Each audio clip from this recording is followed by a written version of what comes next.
কেউ ডাকেন ভাত শামীম, কেউ ডাকেন গরিবের এবি ডিভিলিয়ার্স, হোক ট্রল করে কিংবা সত্যিকার অর্থেই। তবে শামীমের ব্যাটে যে পাওয়ার আছে তা তিনি প্রমাণ করলেন আরো একবার। খেললেন মাত্র 13 বল, করলেন 31 রান।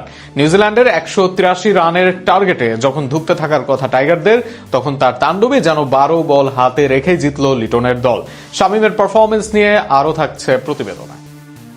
বাংলাদেশ ক্রিকেটে ফিনিশার শব্দটি বরাবরই কিছুটা দুর্লভ ছিল, তবে সাম্প্রতিক পারফরমেন্সে সেই শূন্যতা পূরণের ইঙ্গিত দিচ্ছেন শামীম হোসেন পাটোয়ারি। তার ব্যাটিং স্টাইল, আগ্রাসন এবং ম্যাচের শেষ দিকে গতি বাড়ানোর সক্ষমতা তাকে আলাদা করে তুলছে সমসাময়িকদের থেকে। ম্যাচের শুরুটা ভালো ছিল না বাংলাদেশের জন্য।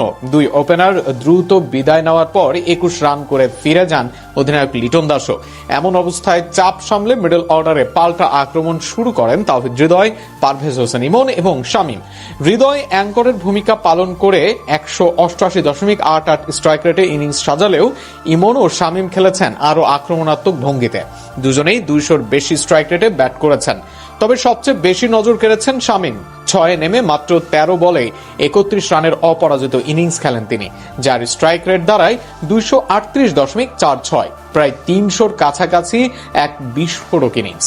তার ইনিংসে ছিল 2টি ছক্কা ও 3টি চার। বিশেষ করে তার ব্যাক সাইডে হাঁকানো নো লুক 6 আজ সবচেয়ে বেশি চর্চিত।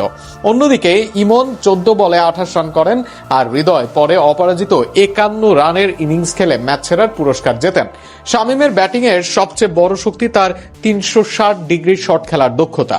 মাঠের যে কোনো দিকে শট খেলতে পারার পাশাপাশি প্রয়োজনে সুইচ হিট কিংবা রিভার্স সুইপের মতো ঝুঁকিপূর্ণ শটও আত্মবিশ্বাসের সঙ্গে খেলেন তিনি।